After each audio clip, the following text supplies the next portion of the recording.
Hello friends, welcome back to our channel पढ़ with sir. तो आज की इस वीडियो में हम लोग पढ़ेंगे class 8 civics chapter 3 parliament and making of laws. तो आप सभी को याद होगा पिछले वाले वीडियो में हम लोगों ने the role of the parliament के पहले वाले सारे टॉपिक कंप्लीट कर लिए थे। आज की इस वीडियो में हम लोगों को the role of the parliament start करना था। तो चलिए शुरू करते हैं। The role of the parliament. Created after 1947, the Indian Parliament is an expression of the faith that the people of India have in principles of democracy. These are participation by people in the decision-making process and government by consent. The parliament in our system has immense power because it is the representative of the people.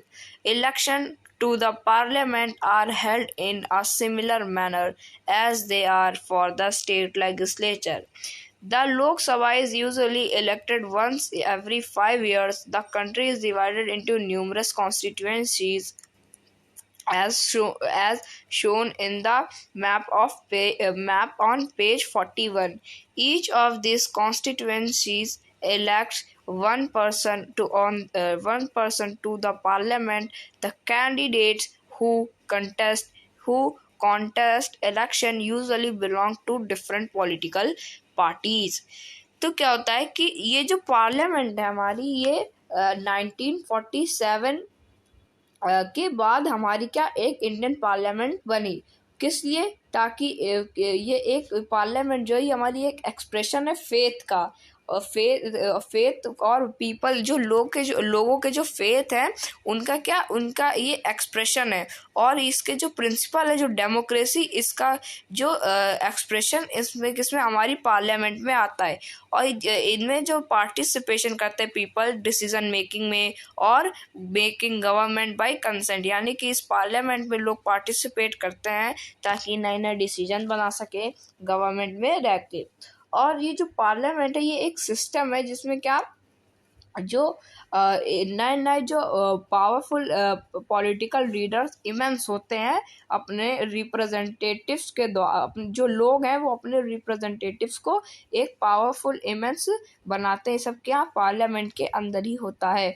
और जो election होते हैं parliament को वो क्या वो similar manner में करे जाते हैं जैसे स्टेट लेजिस्लेचर में कराए जाते हैं। और ये जो लोकसभा है इसमें क्या होता है कि हर 5 साल लोकसभा का चुनाव होता है। और ये जो हमारी कंट्री है वो बहुत सारे कॉन्स्टिट्यूएंसीज में क्या डिवाइडेड है, जैसे कि हम लोग अभी 41 पेज नंबर 41 में देखेंगे मैप में। और ये जितनी भी कॉन्स्टिट्यूएंसी है उनमें सब क्या एक पर्सन इलेक्ट होता है फॉर द पार्लियामेंट। और ये जो कैंडिडेट्स हैं जो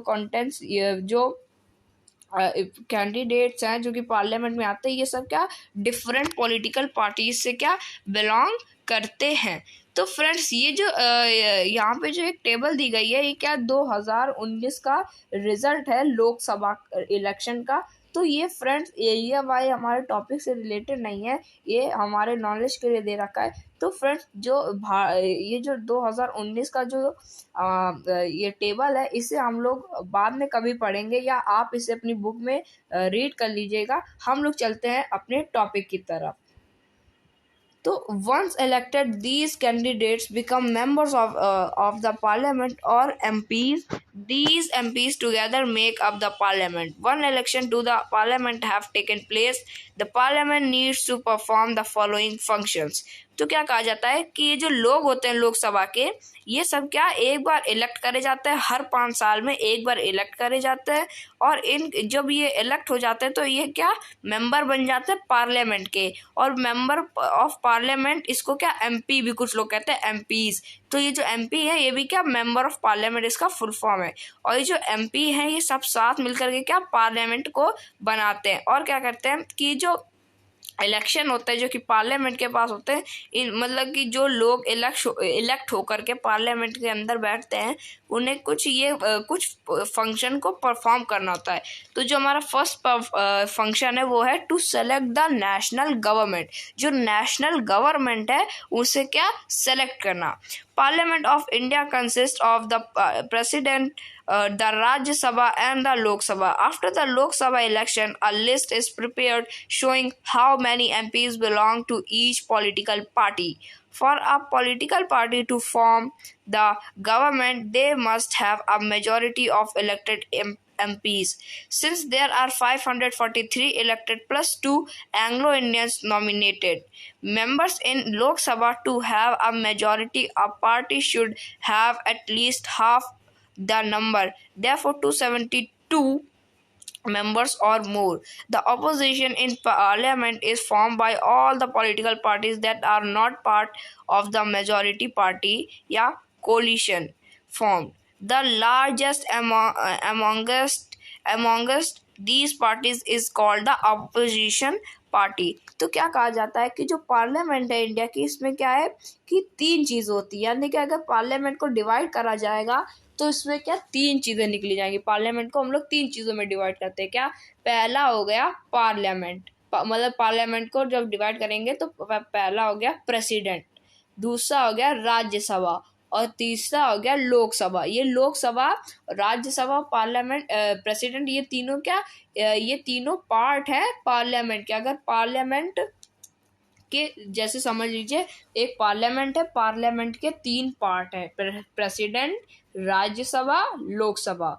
और ये जो लोकसभा का जो इलेक्शन है, इसके बाद क्या होता है, इसमें लोकसभा के इलेक्शन जब होते हैं तो लोग क्या एमपीज बनते हैं फॉर पॉलिटिकल पार्टी, अपने गवर्नमेंट जो लोकसभा में क्या जो एमपी बनते हैं। और जो पॉलिटिकल पार्टी है इनमें क्या ये सब इलेक्ट होते हैं, मतलब कि और जो लोकसभा है इसमें टोटल 543 मेंबर्स हैं और इनमें +2 एंग्लो इंडियंस, यानी कि जो इंडियन नहीं है एंग्लो इंडियन है, यानी जो ब्रिटिशर्स से हमारे वो सब, उनमें 2 लोगों को उसमें भी जगह दी जाती है। 543 इलेक्टेड पर्सन में 2 एंग्लो इंडियन भी होते हैं जिन्हें नॉमिनेट करा जाता है। और जो लोकसभा है इसमें क्या जो पार्टी होती हैं, अब जैसे कि लोकसभा उसमें जैसे कोई भी हमें बिल पास कराना है तो जो 543 है इसकी हाफ ऑफ द मेजॉरिटी हमें चाहिए होगी। जैसे 543 का आधा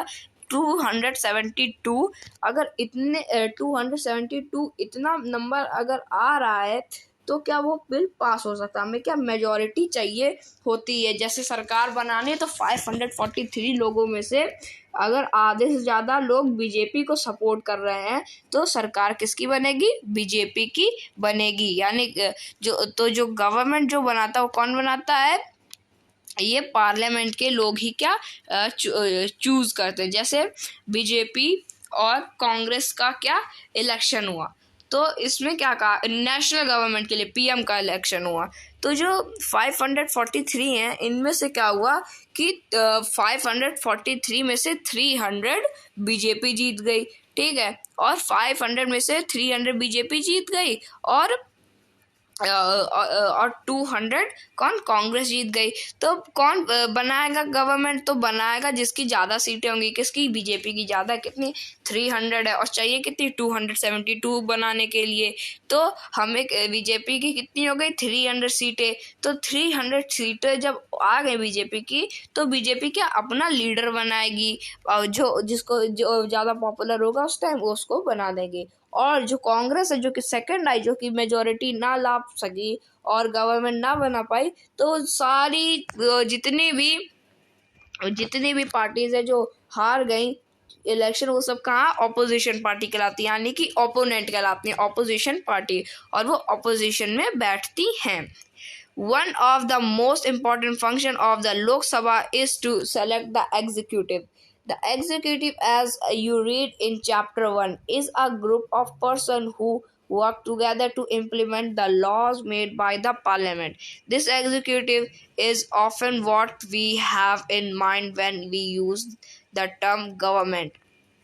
The Prime Minister of India is the leader of the ruling party in the Lok Sabha. From the MPs who belong to her party, The Prime Minister selects minister to works with her implement decisions. These ministers then take charge of different areas of government functioning like health, education, finance, etc. Oftentimes in the recent past, it has been difficult for a single political party to get the majority that is required to form the government. They then join together with different political parties who are interested in similar concerns to form what is known as a coalition government. तो क्या कहा जाता है कि जो बहुत सारे important function होते हैं लोकसभा के, ये सब कौन सेलेक्ट करता है, ये सब मतलब कि ये सब कौन एग्जीक्यूटिव कराता है। और ये बहुत ही ज़्यादा डिफिकल्ट काम होता है कि एग्जीक्यूटिव जो है उसे क्या चूज़ करना। तो जो एग्जीक्यूटिव होता है वो क्या एक ग्रुप ऑफ पर्सन होते हैं जो कि साथ में काम करते हैं, लॉज बनाते हैं, किस लिए, पार्लियामेंट के द्वारा। और ये जो एग्जीक्यूटिव है इसे हम लोगों को हमेशा ध्यान में रखना है जब हम लोग गवर्नमेंट टर्म का क्या यूज़ करें। तो ये जो पार्लियामेंट होती है, जो प्राइम मिनिस्टर होता है, ये क्या लीडर होता है रूलिंग पार्टी का इन द लोकसभा। तो जो लोकसभा में जो पार्टी रूल कर रही हो जैसे कि बीजेपी, तो बीजेपी क्या रूलिंग पार्टी है और ये कहाँ लोकसभा बैठती है। तो जो लोकसभा में जो बीजेपी जो प्राइम मिनिस्टर है नरेंद्र मोदी, जो प्राइम मिनिस्टर है वो नरेंद्र मोदी हैं। तो जो नरेंद्र मोदी है ये क्या लीडर है पूरी जो रूलिंग पार्टी है बीजेपी, इसके कौन लीडर है, प्राइम मिनिस्टर। कौन है प्राइम मिनिस्टर, नरेंद्र मोदी। ये क्या लीडर है इन लोकसभा में। तो ये जो प्राइम मिनिस्टर वो कौन, वो उनका लीडर होता है। और जितने भी चार्ज होते हैं वो सब गवर्नमेंट के अंदर वो सब कौन, प्राइम मिनिस्टर ही देखता है। जैसे कि हेल्थ का हो गया, एजुकेशन का हो गया, फाइनेंस का हो गया, ऐसे वगैरह वगैरह। कभी कभी क्या होता है कि जैसे 543 में से 272 हमें सीट लानी होती हैं, तो जो ले आएगा उसकी बन जाती है गवर्नमेंट। लेकिन कभी कभी क्या होता है कि 272 कोई भी नहीं ला पाता, सब इससे कम ही लाते हैं। तो क्या होता है कि जो सबसे जैसे कोई बीजेपी है वो 272 ना ला करके 270 ले आती है, और जो कांग्रेस है वो 272 ना ला करके वो 260 ले आती है। तो क्या होगा कि जो 272 जो बीजेपी है वो कितनी 270 लाई, तो जो पार्लियामेंट है स्पीकर वो बोलेगा, एग्जीक्यूटिव बोलेंगे कि आप जो है बीजेपी आप ज़्यादा लाए, बहुत करीब गए, तो आप जा कर के दूसरी पार्टी से बोलिए कि आप हमसे आकर मिल जाइए और उनकी कुछ शर्तें मान लीजिए, वो आपकी कुछ शर्तें मान लेंगे और आप क्या कोलिजन मतलब कि गठबंधन कर लीजिए। तो जो बीजेपी है वो जाएगी किसी से करेगी, और अगर किसी 4 सीट जिस पार्टी ने जीती होगी उनसे कर लिया तो वो कितने हो जाएंगी, वो हो जाएगी 274, और जीतने के लिए चाहिए 272। तो बीजेपी क्या अपनी रूलिंग पार्टी बना लेगी। लेकिन अगर वो नहीं बना पा रही हो, अगर कोई ना चाह रहा हो कि वो उन बीजेपी के साथ मिले, तो क्या फिर दूसरी पार्टी से बोला जाएगा जो कि 272 के बहुत करीब। तो कांग्रेस 260 लाई थी, तो वो गई और वो जाकर के अगर उसने किसी को सबको कंसर्न कर लिया, मना लिया और अपनी गवर्नमेंट बना ली, तब किसकी गवर्नमेंट बनेगी, तब कांग्रेस की गवर्नमेंट बनेगी। तो कोलिजन मतलब कि फिर ये क्या कोलिजन गवर्नमेंट कहलाती है, जिसमें 2-3 पार्टियां मिल करके क्या एक से ज़्यादा पार्टियां, जैसे 2 पार्टियां बीजेपी और कांग्रेस मिल करके जो पार्टी रूलिंग पार्टी बनते हैं, जो सरकार बनाते हैं गवर्नमेंट, उन्हें हम लोग क्या कोलिजन गवर्नमेंट कहते हैं, जिसे हम लोग गठबंधन सरकार भी कहते हैं। The Raj Sabha functioned primarily as the representative of the state of India in the parliament. The Raj Sabha can also initiate legislation and a bill is required to pass through the Rajya Sabha in order to become a law. It therefore has an important role of reviewing and altering. If alteration are needed, the laws initiated by the Lok Sabha. The members of the Raj Sabha are elected by the elected members of the legislative assemblies of various states. There are 233 elected members plus 12 members nominated by the president. तो क्या कहा जाता है कि जो राज्यसभा है वो क्या एक प्राइमरली रिप्रेजेंटेटिव्स जो होते हैं स्टेट के, वो जाकर के पार्लियामेंट में बैठते हैं। तो जो पार्लियामेंट है उसमें क्या 3 पार्ट होते हैं, एक होता है प्रेसिडेंट, दूसरा होता है लोकसभा, तीसरा होता है राज्यसभा। तो जो राज्यसभा में जो लोग जाते हैं वो कहाँ से चुन के जाते हैं? अब क्या होता है कि जो हर इंडिया में कितने स्टेट है? 28 स्टेट है। तो 28 स्टेट में क्या हर स्टेट में एक क्या होती है? लेजिस्लेटिव असेंबली, जिसे हम लोग हिंदी में विधानसभा भी कहते हैं। तो जो विधानसभा में जो लोग बैठते हैं, इलेक्टेड मेंबर्स बैठते हैं, वो सब लोग अपने में से किसी एक आदमी को चुनते हैं और वो आदमी जब इलेक्शन जीतता है तो उसे जाकर बैठाते हैं राज्यसभा में, और वो जाकर के अपने देश को, अपने जो प्रदेश है, अपने स्टेट को क्या रिप्रेजेंट करता है। तो उसमें जो 233 इलेक्टेड मेंबर्स हैं और ये सब क्या स्टेट से जाते हैं, और जो 12 मेंबर्स हैं ये कौन? इन्हें प्रेसिडेंट इलेक्ट करता है। और जो 4 मेंबर्स हैं वो क्या यूटीज से आते हैं। तो ये फ्रेंड्स जो हमारा फर्स्ट पॉइंट था, फर्स्ट फंक्शन था, वो तो कंप्लीट हो चुका है। अब जो हमारा सेकंड फंक्शन है, to control, guide and inform the government, इससे हम लोग स्टार्ट करते हैं। The parliament while in session begins with a question hour. The question hour is an important mechanism through which MPs can elicit information about the working of the government. This is a very important way through which the parliament controls the executive. By asking questions, the government is already alerted to its shortcomings and also